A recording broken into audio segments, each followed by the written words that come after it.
Professor Sharma ji लंबे समय से इंतजार कर रहे हैं, वो बोलना चाह रहे हैं। जी हाँ, बोलिए सर, बोलिए सर। मैं केवल इतना कहना चाह रहा हूँ कि योगी आदित्यनाथ जी ने, ये जो अभी हमारे वरिष्ठ पत्रकार हैं बात कर रहे थे, उन्होंने कभी भी ये नहीं कहा कि मस्जिद नहीं बनने देंगे। इस चीज को उन्हें समझना चाहिए कि ये कोई ध्रुवीकरण की राजनीति नहीं है, बल्कि ये केवल एक मैसेज है कि अगर आप देश के आक्रांता को पूजा करेंगे और अपनी जो अपीजमेंट पॉलिटिक्स के लिए काम करेंगे, जो देश के हित में नहीं होगा, जो देश को बंटवारे की तरफ ले जाएगा, जो जिन्ना पैदा करेंगे। हुमायूं कबीर कौन है?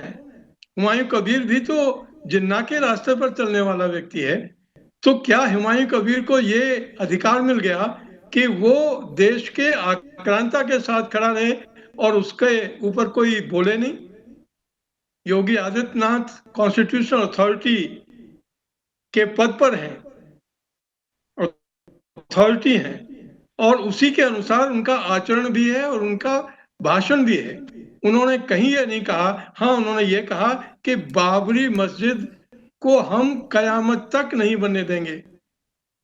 और ये इसमें तो कोई बुराई नहीं है अगर हम अपने राष्ट्र के साथ खड़े हैं, अगर हम राष्ट्र की भावना के साथ खड़े हैं।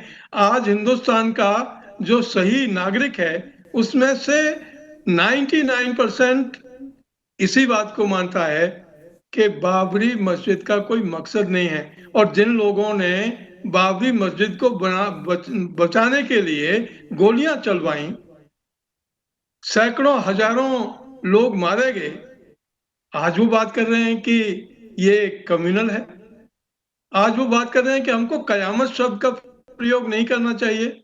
एक तरफ वो कभी कहा करते थे कि हमारी तो गंगा जमुनी तहजीब है, जिसमें हिंदी भी है, उर्दू भी है और बहुत सारी भाषाओं के शब्द हम यूज करते हैं। आज वो अगर कहते हैं कयामत को क्यों यूज किया उन्होंने, तो कौन ध्रुवीकरण कर रहा है? कम्युनलिज्म को कौन फैलाने की कोशिश कर रहा है? कौन उसको क्रिएट करने की कोशिश कर रहा है? इसमें हर उस नागरिक को, चाहे उसका संबंध किसी भी प्रोफेशन से हो, किसी भी क्षेत्र से हो, हाँ जब ये बात आती है, अगर आप थोड़ा सा कोर्ट के जजमेंट पर जाएं, तो उत्तर प्रदेश में ही मस्जिद के लिए एक जगह निर्धारित की गई थी, तो बनाए ना। अगर उनको तो धर्म से या मुसलमानों के विश्वास से इतना सरोकार है। मेरे ख्याल से वही आसपास धन्नीपुर गांव में जो जमीन दिया गया 5 एकड़ कुछ। कबीर जैसे लोग और अपने जो अखिलेश यादव जैसे लोग, इनकी एक साठगांठ है कि इसको आप खड़ा करिए, मुसलमानों को एकजुट करिए ताकि मुसलमानों का वोट छिटक ना जाए। और ममता जी तो बहुत ही घबराई हुई हैं कि अगर हुमायूं कबीर ने अपना रुख नहीं बदला तो क्या उन मुसलमानों की वोट उनको दिलवा पाएंगे? तो कौन कर रहा है ध्रुवीकरण? ममता बनर्जी कर रही है या योगी आदित्यनाथ कर रहे हैं? नहीं, वो बात ठीक है, लेकिन एक सवाल उठ रहा है प्रोफेसर साहब, ये सवाल उठ रहा है कि भाई उत्तर प्रदेश में क्यों कर रहे हैं। बात सवाल ये उठ रहा है, और रोकने के लिए भाजपा क्या प्रयास कर रही है वहां पे, सवाल ये उठ रहा है। या और सवाल ये भी उठ रहा है, क्योंकि ठीक है वो बड़े नेता हैं, वो सवाल उठा सकते हैं, बड़े नेता हैं, वो इस तरह की बात कर सकते हैं। लेकिन एक सवाल यह भी उठ रहा है कि फायर ब्रांड हिंदुत्व की छवि को धार देकर वो 2027 का नैरेटिव अभी से सेट कर रहे हैं। मतलब एक तो इंटरनल चैलेंजेज है, उसको मीट कर रहे हैं, दूसरा ध्रुवीकरण का प्रयास कर रहे हैं, और तीसरा जो उनका स्ट्रांग ट्रम्प कार्ड है कि हाँ भाई मैं हूं, मैं भगवा पहनता हूं, मैं हिंदुत्व का पालन करता हूं, और मेरा जो स्टाइल ऑफ गवर्नेंस है वो यही है, और मैं साफ गोई से बात करता हूं। और 2027 से पहले वो सीधा मैसेज दे रहे हैं, इसीलिए कल उन्होंने इस तरह की बात की। एसएन सिंह। पंकज जी, बड़ी शानदार बात आपने कहा। एक तो पंकज जी मैं कहना चाहूंगा, कि मतलब छोटी सी कोई घटना अगर कर्नाटक में होती है, पंजाब में होती है, तो भारत का कोई भी व्यक्ति उस पर टिप्पणी कर सकता है।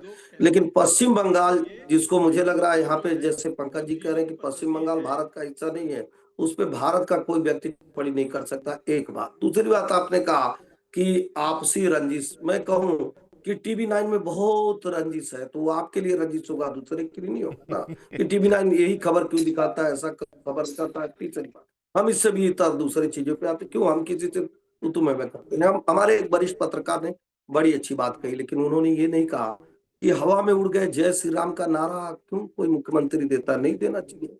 कोई देश के विपक्ष का नेता कहता है कि मंदिर लड़के लड़कियां छेड़ने जाते हैं, तो उसको नहीं करना चाहिए। चुनी हुई सरकार समाजवादी पार्टी, भाई वो पूजा पे प्रतिबंध जो है कोर्ट लगा सकती थी, वो काशी में पूजा को प्रतिबंधित करने का कार्य क्यों की? नहीं करना चाहिए। चूंकि शुक्ला जी ऐसा कहेंगे तो कम्युनल कहलाएंगे। सेकुलर, चूंकि हिंदू सेकुलर होता है, वो हिंदुओं को टारगेट करता है। एक बार भी नहीं पूछेंगे कि 500 करोड़ रुपया लगा के क्यों हज यात्रा पे छूट दी जा रही थी। अभी ये रिप्ले करके कभी सुनेंगे, बोलते बोलते शुक्ला जी ने कहा था हमको धार्मिक आजादी नहीं है। हम कौन होते हैं धार्मिक? अरे हम पहले एक व्यक्ति हैं, फिर किसी धर्म से जुड़े हुए हैं, फिर किसी संस्था से बंधे हुए हैं। हर व्यक्ति को एक कहने का अधिकार है कि मुगल एक काता ही था, एक दुर्दांत लुटेरा था जो भारत में लूटने आया था। और किसी को माने किसी को ये बात कह रहे थे, भारत में हिंदू मुस्लिम सिख ईसाई नहीं रहते हैं क्या? हमारी किसी योजना को चुनौती देते हुए वरिष्ठ पत्रकार साहब से हाथ जोड़ के विनम्रता पूर्वक कहूंगा, कोई योजना बता दीजिए भारतीय जनता पार्टी की जो क्षेत्र धर्म मत मजहब देख कर आई है। बिल्कुल नहीं। हमारा सबसे सुंदर नारा है सबका साथ सबका विकास।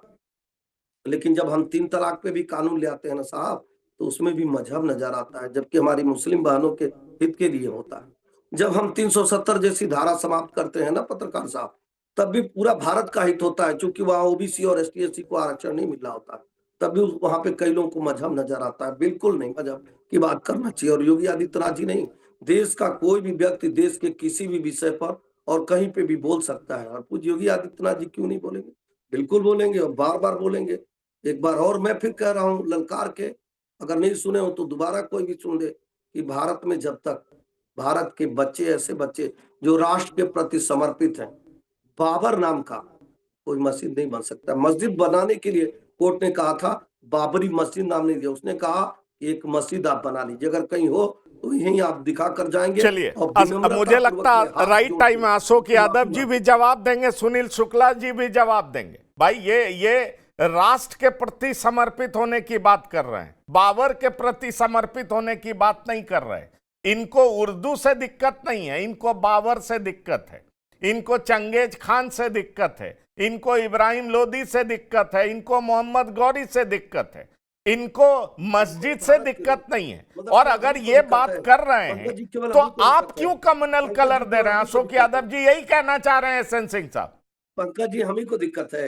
अरे हमारी चुनी हुई सरकारें गिरी पंकज जी, आप पत्रकारिता में थे, 3 चुनी हुई सरकारों को गिराया गया, हमारे मुख्यमंत्री को 38 घंटे जेल में रखा गया, हमारे 18 नेताओं पर मुकदमा दर्ज हुआ, तब भी हमने राजनीति नहीं की, हमने राजनीति नहीं स्वीकारा। और हम, आप देखे होंगे पंकज, उस समय भी कहते थे राम हमारे आस्था का केंद्र है। और जो लोग हवा में उड़ गए जय श्री राम का नारा लगाते थे, वो आदरणीय अशोक जी कहते हैं हम भी राम को मानते हैं। अरे राम को मानते हैं तो क्यों नहीं जाते हैं? क्योंकि जाएंगे नहीं, जाएंगे तो वोट कट जाएगा साहब, वोट कट जाएगा। मेरे पास है प्योर पाव भाजी का मसाला, प्योर पाव भाजी मसाला, पाव भाजी को टेस्टी बना डाला, सबका राजा आल प्योर मसाला। ये है सीक्रेट रेसिपी MDH का जीरा सिप जल जीरा मसाला। सिप सिप जीरा सिप MDH का जल जीरा सिप, MDH का जल जीरा सिप।